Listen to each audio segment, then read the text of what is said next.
Bien, amigos, muy poca gente se puede imaginar la cantidad de audiencia y de pedimento de participaciones del profesor Iván Gatón, no solamente en la revista. Nosotros nos ufanamos de que sea en la revista, pero es en todos los medios, sobre el tema de los temas internacionales. Hoy nosotros queremos hacer dos cosas. Primero, el tema obligado es Venezuela, pero quisiéramos ver cómo, aunque no sea aquí, que Iván prepare algo que tenga que ver con la importancia de siempre la geopolítica ha sido importante, pero ahora tiene una influencia en todos los países del planeta Tierra. Es decir, que a veces hay zonas que se quedan fuera, pero hasta África, que siempre fue excluida, está prácticamente en la agenda de grandes naciones. Vamos a dar la bienvenida a Iván y vamos a ver si él se entusiasma y nos prepara una agenda sobre conflictos internacionales, que yo creo que lo que va a pasar es que se va a llenar con 200 y pico de alfileres, que son los países que hay actualmente. Iván, bienvenido. No, muchas gracias. Un grato placer estar con usted. Y gracias por el libro. No, ¿Quién es Pedro Baños? Pedro Baños es un reconocido geopolítico en toda Europa, bueno, y en el mundo. Quizás este libro de él, que se llama Así se domina el mundo, es uno de los libros más conocidos de geopolítica, y este es su último libro, que es uno de los libros más vendidos en España en la actualidad. Es un gran conocedor de la geopolítica mundial. Y en este libro, que es su última obra, nosotros tuvimos la oportunidad de que nos invitara a participar y tenemos un ensayo donde hablamos de un enfoque geopolítico, histórico geopolítico de Hispanoamérica en un mundo post-occidental. ¿Qué es un mundo post-occidental? Que después de 500 años de hegemonía de Occidente, por un tema económico, por un tema demográfico, vemos como el mundo, como decía la administración Obama, Hillary Clinton, hay que pivotar al Asia. Pero sucede que pude hacer unos enlaces históricos, que es lo que planteo aquí, de que ese proceso de modernidad geopolítica se inicia ¿dónde? Se inicia aquí en Santo Domingo. Decía Felipe II, el nieto de Isabel la Católica y de Fernando el Católico, hijo de Carlos I de España y de Isabel de Portugal, que Santo Domingo era la puerta de las Indias, puerta y llave. Entonces, basándome en esto, empecé a hurgar, y entonces lo que le digo es, mire, si el mundo pivota hacia el Asia, tomen en consideración que quien descubre el Océano Pacífico, porque el mundo pivota hacia el Océano Pacífico, era, digamos que, un truán en cierta forma, porque Vasco Núñez de Balboa le debía aquí a todo el mundo en Santo Domingo. Tenía un negocio de cerdos, el negocio quebró, el bachiller Enciso salía en un barco hacia la zona de lo que se llamaba la Nueva Andalucía, que ya había estado Colón, pero que llegó por ahí hasta el lago Maracaibo, que se llamaba Coquibacoa, Alonso de Ojeda, y el hombre aparece nada más y nada menos que con su perro de polizón. Es decir, que aquí tenemos polizones no solamente por los viajes ilegales recientes. Hay algo que tú no sabes. Michelle Jacinte tiene, con la revista, un guante de oro, porque tú eres el que has resaltado que todo comenzó aquí. Todo comenzó aquí. Un honor. Agradecido. Pero Vasco Núñez de Balboa. Cosas, por ejemplo, ese señor salió de aquí, ¿verdad? No solamente que salió de aquí, es decir, todos ellos, todos los que, por ejemplo, un Hernán Cortés, que se habla de la conquista de México. Hernán Cortés llega aquí porque era allegado a Nicolás de Obando, que Nicolás de Obando era la figura y el hombre cercano a Isabel la Católica. Y Diego Velázquez, porque Diego Velázquez se casa con una señora que finalmente termina Cortés casándose con la hermana, que se llamaba Catalina de Suárez, y después de la matanza de Jaragua, don Julito, amigos televidentes, el hombre es el notario público de Azua.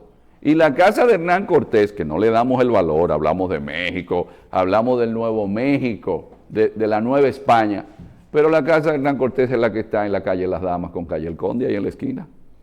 Entonces, ¿y por qué no decimos que Pizarro primero estuvo aquí? ¿Por qué no decimos que Estados Unidos se descubre desde aquí y que la casa de Ponce de León está en San Rafael del Yuma y está intacta? ¿Por qué la gente no visita San Rafael del Yuma? Ah, no, vamos a ir a San Agustín, a Estados Unidos, pero San Agustín se funda en 1567. Entonces, lo que hacemos en este trabajo, aprovechando la gentileza del coronel Baños, es decirle a toda Hispanoamérica y a quien lee este libro, no, miren, haciendo un listado de todas esas personas que llegaron aquí. Por ejemplo, el primer libro que se escribe en el Nuevo Mundo, lo escriben en la zona de San Francisco de Macorís. Usted decía que se cumple hoy la primera guerra internacional en la zona. El Golfo de las Flechas. El Golfo de la Flecha. Fray Ramón Pané es en ese cacicazgo de Maguá que escribe su historia. Y ahí esa es la base fundamental para comprender las creencias de los indígenas. Pero eso no se dice. No se dice que la primera poetisa y todo el mundo, y lamentablemente, está a espaldas de un país que no solamente debería ser visto en el turismo por sus playas, por sus paisajes, sino porque la mayor densidad histórica, que es lo que planteamos en ese libro, de toda la modernidad en América, está aquí. Y ahí está la zona colonial. Sí. Y está la Isabela. Bueno. Sí. Profesor, hablemos un poquito del tema del momento, que es el tema de Venezuela. Desde su opinión, ¿hacia dónde va este proceso? ¿Cómo se comportarán primero la reacción de los países, todo este problema geopolítico? Ayer mismo yo veía a Maduro hablar de saludar a Rusia, a China, pero decir cuento con Nicaragua y cuento con Cuba, los países que han apoyado el otro candidato que está fuera Hablen un poquito del problema de Venezuela, de su perspectiva y sobre todo de la parte geopolítica y de qué deben hacer los países. Pero primero decirle a los amigos televidentes que casi el 99% de lo que ustedes ven en los medios de comunicación es para desinformar. Es decir, no se puede hacer un análisis serio en base a lo que es la propaganda. Propaganda de todos los lados, casi siempre es mentira. El poder tiene otras formas de manifestarse. Y lo primero que hay que hacer a la mayoría de las personas es apelar a sus sentimientos más básicos, no a que vean las complejidades de lo que es la lucha por el poder económico, que es lo que está detrás. Por eso a veces subestimamos algunos regímenes y decimos, bueno, pero que el tema es la democracia, pero que la democracia también tiene su doble vara de medir, porque hay países que lamentablemente no hay democracia, pero nosotros no lo vemos en televisión. Y esto no justifica que no exista la democracia, pero también hay países que es imposible usted llevar a cabo la democracia por las tradiciones de sus pueblos. Y en el caso de Venezuela, yo creo que hemos subestimado la historia de Venezuela. El poder en Venezuela siempre ha pasado por los cuarteles. Siempre que yo veo que se dice, y yo vengo diciendo esto hace más de 10 años, que el tema de Venezuela ha venido a ocupar los principales titulares del mundo, yo decía, pero olvidamos que Cipriano Castro, olvidamos que Juan Vicente Gómez, olvidamos a Medina Angarita, olvidamos a Marcos Pérez Jiménez, olvidamos a Wolfgang Larrazábal, olvidamos que las escuelas militares en Venezuela siempre han tenido una gran incidencia en una élite militar que ha de una manera u otra tutelado la democracia o tutelado el país. Después del acuerdo del punto fijo, y esto no quiero hacer mucha historia, pero Adecos y Copellanos demostraron, y nunca olvido un trabajo del profesor Juan Bosch que se llama De México a Campuchea, donde refiere una visita que hizo con Manny Espinal a Venezuela y donde él establece en ese libro de que en Venezuela le esperaban momentos difíciles por la gran desigualdad que existía. Eso no viene de ahora, eso fue en 1970. ¿Y qué sucede? Que luego don Arturo Uslar Pietri, para que podamos entender el por qué esa Venezuela se fractura, en un trabajo que encuentro de Le Monde Diplomatique de los años 90, refiere cómo esa Venezuela de Adecos y Copellanos se había dado el lujo de despilfarrar el equivalente a más de 4 planes Marshall. Entonces, si un país o élite política se desideologiza, porque la ideología también es un compromiso, y si los partidos políticos están desideologizados y corruptos, ¿qué va a suceder? Por más campaña que hubo en contra, el que lleva a cabo un golpe de Estado y después tiene la osadía de decirle a un presidente que había sido ministro del Interior, un hombre que se las sabía todas, como Carlos Andrés Pérez, le dice: yo lo que necesito es que usted me deje salir en televisión para yo decir que soy el responsable. Y cuando él dice que el responsable soy yo, que no es solamente un gesto, digamos, heroico, sino de solvencia testicular, algo que muchos políticos a veces se les olvida que hace falta, y dicen: no, mira, yo soy el responsable. Eso cambia para siempre, porque el hombre cae preso, de ahí sale a hacer su campaña, pero luego viene algo que mucha gente pasa por alto. Viene la guerra de Irak. La guerra de Irak, ¿qué hace? Dispara los precios del petróleo. Esos precios del petróleo, ¿qué le dan a él? Flujo de caja. Con ese flujo de caja financia a Nicaragua. No llega Ortega al gobierno nuevamente, con la crisis que había en Nicaragua, con los apagones, le ayudó a comprar plantas de electricidad. No llega Evo Morales. Los Kirchner que estaban en el corralito no llegan si Venezuela no desayuda. Es más, voy más lejos. Aquí, un partido que estaba en el poder no se reelige si no llega ese dinero. Es decir, se estableció a nivel internacional y sobre todo en los países del Caribe, que mucha gente no lo sabe, esos 14 estados caribeños, una ayuda puntual que le dio un colchón en términos de ¿qué? De relaciones internacionales. Pero nosotros creemos que es fulano. No. En Venezuela hay una élite militar que fue haciendo sus arreglos con Rusia. Cuba para los servicios de inteligencia y el tema de los médicos que habían en Venezuela. Y en servicios de inteligencia que son muy buenos los cubanos. Pero más que los cubanos hay que ver la incidencia de Rusia. Pero otro elemento, porque es un cambio de mundo que le permite a los venezolanos o al régimen venezolano tener el gobierno que hoy tienen. Y vamos a pasar por alto que si tú me sancionas y ya el Fondo Monetario Internacional no me presta, los chinos me prestan. Pero también otro asunto que estamos pasando por alto. Y Venezuela es un país bananero. No, Venezuela es, junto a la República Democrática del Congo, y es algo trillado ya en mí, el único país que tiene todos los elementos de la tabla periódica de Mendeleev. Ahí hay de todo. Entonces, fíjense ustedes que Venezuela tiene la mayor reserva de petróleo del planeta. Entonces, si yo tengo a los chinos que necesitan oro, que necesitan petróleo, ya me han prestado más de 40 mil millones de dólares, y si a mí me sacan de aquí, ¿quién le garantiza a los chinos que me van a pagar el dinero, que le van a pagar el dinero que le deben? Pero sí algo interesante, ustedes sabían que en Venezuela hay fincas para Irán, es decir, que Irán produce productos agrícolas en territorio venezolano, que el régimen iraní tiene incidencia en Venezuela, que la Turquía de Erdogan, es decir, el Erdogan que determina lo que sucede en Siria hoy, Erdogan habla de construir una gran mezquita en Caracas, que es un gran aliado de Venezuela, que hay vuelos directos desde Caracas a Estambul. Señores, es que Venezuela no es cualquier país. Entonces esa gente no se van ahora. No, pero para que si usted lo ve por la televisión, usted entiende que sí, pero es que el poder sigue saliendo de la boca de un fusil.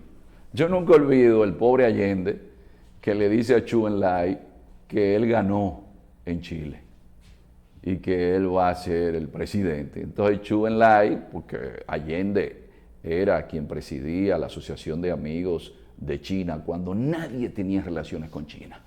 ¿Y qué le dice Chu Enlai? Mire, el poder sale de la boca de un fusil. Y después son los chinos los primeros que mantienen relaciones con Pinochet. ¿Qué indica esto? Algo que yo me permití traer el día de hoy es un libro de un autor que se llama Robert Kaplan, y Kaplan habla ¿de qué?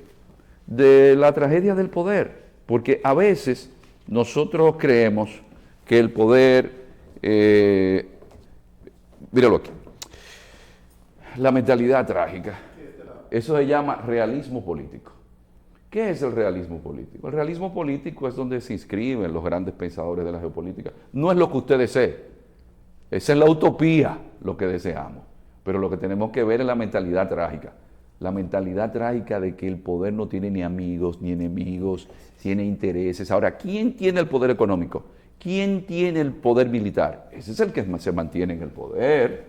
Entonces, pensar que en Venezuela, donde todavía hay base popular, porque eso también hay que decirlo, no digamos que es la mayoría, pero hay suficiente base popular. Y si los que no me quieren se van, me allanan el camino. Es decir, oye, yo soy... Esa es la teoría de Junior, la misma. No, pero yo soy el que me eligen como candidato, pero yo me tomo unas vacaciones y me voy a Europa. O sea que desde su punto de vista, vamos a hablar a nivel electoral, no importa ese resultado de las elecciones. Eso se quedó así. Es que... ¿Quién es de facto? No hay armas para nada. ¿De quién es de facto? ¿Quién gobierna? ¿Quiénes están ahí? ¿Quiénes tienen el poder en sus manos, las instituciones fundamentales en sus manos? Pero no nos damos cuenta que en Venezuela, desde Chávez, la mayoría de los ministerios estaban en manos de los militares. Entonces, si hay algún cambio en Venezuela, es un cambio que lo van a propiciar los propios militares y quizás por guardar la forma podrían darle un pequeñito revestimiento de democracia, haciendo creer que tiene asociación con alguna parte de la población. Bueno, se pueden perder todas las esperanzas de algo que no sea militar, cuando en el momento en el cual todos los medios de comunicación decían que la esposa de Maduro había llegado a Punta Cana, de que ya iba a salir, y fue una idea de Padrino López de hacer una escaramuza, un paripé, que le permitió descubrir que quien estaba filtrando información era el jefe de los servicios de inteligencia, un general. Entonces era simplemente para darse cuenta quién estaba filtrando información. Es decir, sin los militares venezolanos no hay manera de usted poder hablar de que va a tener el poder. Todo lo demás es para mantenernos entretenidos en la prensa. Voy a entrar al país. Ok, y el espacio aéreo, ¿quién te lo va a abrir? ¿Y en qué aeropuerto tú vas a entrar? Lo otro es, y esto es importante, y cuando tú saliste del país, no fue con un arreglo con la gente que estaba gobernando, porque también y todo. Se reunió con el presidente de la Asamblea Nacional. Entonces, ¿cómo tú vas a salir? No, yo voy por el aeropuerto y yo voy a salir. Es otra cosa que me resulta de Hollywood. Un guión perfecto. Estoy en clandestinidad. Pero, oye, ¿y el Chiubén para qué está? Y cada vez que quiero salgo. Y yo salgo de vez en cuando, pero oye, cámbiame el guión, como yo siempre digo, a papamono. Tú le vas a dar cáscara de guineo de plátano, de plástico. No. Si es clandestino no debería ni saber. Sí, es decir, oye, si tú vives en clandestinidad, y no lo digas tú mismo. ¿cómo va a ser que vives en clandestinidad y tú sales a una marcha? Cada vez que quiero salgo a una concentración. Pero los servicios de inteligencia, señores, y esto, porque hay que estar conscientes. Y Estados Unidos, que tiene el realismo político así, y con Trump es realismo político duro.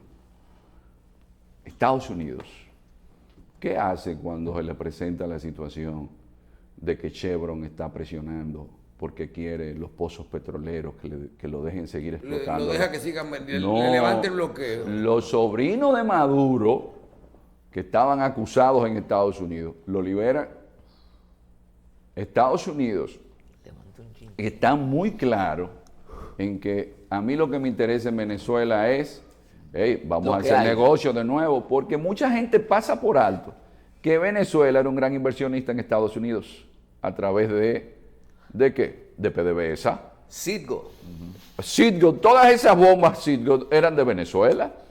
¿Por qué se permite que a Guaidó se le reconozca? Es para que ese dinero vaya donde Guaidó. Claro. Por eso Guaidó queda manchado, porque no son 2 o 3 millones de dólares lo que se manejan ahí. Entonces Estados Unidos, en este caso, lo que sucedió fue que la administración Bush descuida a América Latina. Eso está claro. La administración Bush la descuida. ¿Por qué ahora todo lo que se avisora con Trump es de que, hey, cuando yo llegue, vamos a arreglar? Porque hay una doctrina que no es simplemente la doctrina Monroe, sino es la doctrina del pensamiento de Henry Kissinger cuando le da el golpe de Estado a Allende, que Kissinger dice, si en América Latina nosotros no podemos mandar, no somos imperio en ninguna otra parte del mundo. A un punto tal que un gran experto de la geopolítica de América Latina, toda una eminencia, le pregunta a Zbigniew Brzezinski, que es el hombre que ustedes van a ver al lado de Jimmy Carter siempre como asesor de seguridad nacional. Le dice, pero usted en la conferencia habló fue del Asia, pero en ningún momento usted habló de América Latina. Dijo, no, es que eso nosotros lo vemos como si fuera un tema interno, como si fuese sobre Iowa, como si fuese sobre Arkansas. Los imperios tienen una lógica. ¿Qué pasó en Venezuela? Que hubo un descuido. Estados Unidos se descuida de América Latina. Ahí entonces, ese error de Irak es un error que se sigue pagando caro en Estados Unidos, porque ese es el que le da el dinero a Chávez. De aquellos polvos, estos lodos. Dios mío. Sí, de aquellos polvos. Iván, bueno, qué bueno que Iván vino y puso algunas cosas claras, ¿verdad? Porque ahorita estábamos en este estudio con algunas cosas que planteé. Sí, Pero te dio yo la creo que hay razón. un tema, bueno, no es que me den la razón, es un problema de darme razón, es un problema histórico y de hecho. Iván, pero hay dos elementos importantes. Primero, si tú no le reconoces ninguna virtud a tu adversario, tú tienes problemas. Y yo creo que en el caso de Venezuela, el manejo que se ha hecho, sobre todo el pensar que en Venezuela lo único que hay es militares y que el chavismo no tiene base social, es un gran error de lo que están difundiendo ese bulo. Y los resultados están a la vista. Ese elemento, ¿cómo tú lo valoras en este contexto? Algo que a mí me preocupa mucho cuando veo en las redes comentarios de Popi, de Guaguá, digo, eso es nefasto. De nueva derecha. No, que eso es nefasto. La sociedad dominicana nunca se ha fundamentado en esas bases. Aunque fueran hijos de Machepa, aunque fuera, es decir, la sociedad dominicana, ese abismo que sí se da en Venezuela, que sí se dio en Venezuela, que sí se da en la mayoría de los países de América, aquí no era algo que se fomentaba. Cuando hay un nivel de marginalidad tal que los más marginados no tienen ni siquiera esperanza de cambiar las condiciones económicas, eso es nefasto. En esta sociedad no se da eso. Porque en esta sociedad, si nos vemos así, los hijos de Machepa han sido más presidentes que los hijos de papi y mami. Lo cual, ese rencor social no Allá se no mantiene. se da. En esos países no. ¿Qué hizo el chavismo? El chavismo te rompió la sociedad. El chavismo fomentó eso. ¿Qué sucede? Que a veces creemos que los ricos son todos malos y que los pobres son los buenos. No, no es así. Hay pobres. Hay pobres que son peores que cualquier rico. Lo que hay que ver, como la mentalidad trágica nos enseña, es el espíritu humano. ¿Qué hay en el ser humano, en su interior? Eso no tiene que ver con la posición económica. Usted puede ser un perversito siendo un mendigo. Y en Venezuela, yo creo que hay un legado perverso, muy malo, que dejó el chavismo, fue hacer esa división. A un punto tal que el presidente de Venezuela, que todos sabemos que no es quien realmente tiene todos los resortes del poder, se tiene ahí como semiótica porque viene de los extractos más bajos. Entonces yo me identifico. Cuando la gente mira a Venezuela y ve que un famoso director de orquesta dominicano está allí, es que la gente no sabe lo que significa para la semiótica del venezolano desde los tiempos de la Villo Caracas Boys, la incidencia de los dominicanos en la cultura popular venezolana. Y ese compositor dominicano todavía siguen escuchando sus canciones como en los años 80 la escuchaban aquí. ¿Y a dónde llega eso? Al pueblo. ¿Y qué sucede? ¿Qué hacen los asesores mercadológicos de los políticos? No, mira, lo que te conviene es decir o hacer esto. ¿Por qué? Porque tú apelas a los instintos más básicos de la gente, los sentimientos de la gente. ¿Y qué hace Maduro? Maduro es el único que baila salsa como Luis Alarrayo. Un salsero que había aquí, un muchacho que bailaba salsa en los años 90 de la zona oriental. Todos los pasitos que hace Maduro bailando salsa son igualitos a los de Luis Alarrayo. Y la gente dirá, pero ¿y qué tiene que ver eso? No, es que cuando usted mira el Orinoco, usted dice, de ese lado, de la Arauca Vibrador, los venezolanos están ahí, pero los dominicanos están aquí de este lado. Yo creo que no existen dos pueblos que puedan hacer una mayor simbiosis que el venezolano y el dominicano. Y por eso es que ustedes ven que Maduro, ¿qué hace? Que explota eso. No es casualidad. Y entonces Maduro es una representación de un sector venezolano que siempre se mantuvo marginado. Y en Venezuela entonces se da esa división. Por eso recuerden que en los años 80 en Venezuela había unos muchachos que le llamaban huelepegas, que son los primeros muchachitos delincuenticos. ¿Que estaban en la calle? Que estaban en la calle. Entonces, es lamentable y en eso nosotros debemos empezar a tener cuidado con eso. Es nefasto para el futuro cuando comienzan a los muchachos a decirle, no, porque tú eres tal cosa, tú estás mal porque aquel te puso mal. No. Yo creo que ahí hay que tener cuidado y empezar a trabajar en lo siguiente. Si usted no avanza, aunque esté en las condiciones políticas, es porque usted no quiso llevar a cabo un proyecto que le permitiera salir adelante. Entonces, vamos a trabajar en la sociedad para que la educación sea de mejor calidad, vamos a pedir las cosas que son realmente importantes. Por eso yo hablo que en vez de dejar que sean esos políticos que manipulen para su sector, porque esto no le quita al chavismo que sea corrupto, igual que a Decos y Copellanos. Porque entonces lo que salimos es de Guatemala y entramos a Guatapeor. ¿Por qué? Porque un país no es un proyecto de uno. La virtud de la democracia es enseñarnos que se necesita consenso y que el país es de todos. El país es de todos. Entonces lo que hicieron los chavistas y los adecos y los copellanos fue fracturar a Venezuela, y la única salida que hasta este momento se ve en Venezuela es que el caos, para poder entonces, después del caos, construir encima del caos. Y eso no es bueno. Eso es fatal para un país. Y es una pena. Yo creo que los venezolanos deberían hacer un mea culpa. Lo mismo debemos ir haciendo en muchos países de América, que justificamos nuestra corrupción, justificamos todos nuestros desmanes en Europa, en la colonización, en los americanos, pero tenemos 200 años acabando con nuestros países. Entonces, eso que sucede en Venezuela debe ser el espejo para nosotros hacer conciencia de que ninguna sociedad puede llevar un proyecto de destino común con una sociedad que no piense en el consenso. Bien, Iván, tenemos solamente un minutico. Efectos del apoyo específico de la República Dominicana. Ahora mismo no le estamos comprando combustible, le debemos muy poco, no estamos en la refinería, todo eso.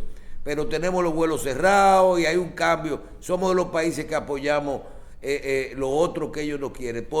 Si esto continúa así, que usted dice que se queda todo como está, tendremos efectos. ¿Qué podría pasarnos a nosotros? No, nosotros, y lo primero es que todos los países deben mantener una línea acorde a los valores que le mueven. La República Dominicana es un país democrático, es un país que ha exhibido una continuidad democrática envidiable y no puede ir en contra de esos valores. O sea, usted entiende que decimos lo correcto. No, es que República Dominicana no puede ir en contra de lo que ha demostrado. A pesar de todo, la élite política y económica de este país ha hecho consensos. Por eso nosotros estamos donde estamos hoy, si no, no estuviéramos donde nos encontramos hoy. Entonces nosotros no podíamos hacer otra cosa que no fuese esa. Bien, vamos a ver cómo termina la película. Tenemos muchos temas con el doctor profesor Iván Ernesto Gatón. Michelle, vamos a ver 30 cómo vamos a segundos. hablar. No, adelante. Sí. Este es Calimán, no. Este es el segundo cómic, la segunda parte, ya está traducido al mandarín clásico, mandarín simplificado, al árabe. Bueno, el mes próximo lo ponemos en circulación en una prestigiosa universidad de Medio Oriente, gracias a la gentileza de una amiga, y ya está traducido al inglés. De hecho, ayer desde Escocia me enviaron donde lo tenían puesto ya en circulación. Pero aquí lo que hemos tratado es de que nuestro país, su historia, sea visto como el eje fundamental, pero dedicado a quién, a los muchachos. Yo siempre he dicho que si no conocemos nuestra historia, no podemos amar nuestro país. Y hay tantas cosas que disfrutar y apreciar de nuestra historia que ha sido el interés nuestro. Es el segundo. Este es el segundo. El primero fue el más vendido de todo el año en la librería, aquí en el país. No pensé que iba a tener tanta acogida. Decidimos bajarnos un poquito del pensamiento abstracto para hacer algo más sencillo y luego llevarlo, como hemos estado haciendo, a la zona fronteriza, desde Guayajayuco a Río Limpio, pasando por Bánica, pasando por... Eso hay que ponerlo en las escuelas. Y esto tiene algo interesante, y es preguntas y respuestas aquí, una selección múltiple, para que los niños luego entonces puedan ver si realmente aprendieron. Pero aquí los muchachos van a aprender de cómo todo el proceso de globalización alimenticia, los primeros productos agrícolas que llegaron aquí, de dónde fue que salieron, quién era Nacaona, quién era Tuey, quién fue las primeras mujeres que llegaron a América, quién fue la primera mujer gobernante, que es esa que está ahí, que es María de Toledo, dónde estuvo la primera biblioteca, ¿Con qué frecuencia vamos a tener? Yo quizás cada 6 meses. Es un trabajo muy meticuloso, tratando de hacerlo lo más asequible posible. Llano también. Claro. Además, el precio es sumamente, casi irrisorio el precio. Pero algo importante en el trabajo es ¿Dónde está? ¿En toda la librería? En la librería Cuesta. Y pueden en i.gatón, que es el Instagram mío, i.gatón, ahí pueden comunicarse y nosotros le hacemos llegar también los ejemplares. Pero hemos llevado a cabo una campaña en toda la zona fronteriza, sobre todo, aparte del país, donde hemos podido ir ahí que hay que dejándole a los muchachos. Yo creo que el principal muro que se debe hacer en la frontera es la dominicanización de la frontera y enseñarle a esos muchachos quiénes somos. Y del pensamiento. Bien, vamos a agradecer al profesor Iván Ernesto Gatón su participación con nosotros hoy. Me acuerdo mucho de un amigo venezolano ahora que dice que cuando los pueblos fallan, los políticos fallan, los pueblos inventan. ¿Verdad? Cuando los políticos fallan, los pueblos inventan. Bien, pausamos.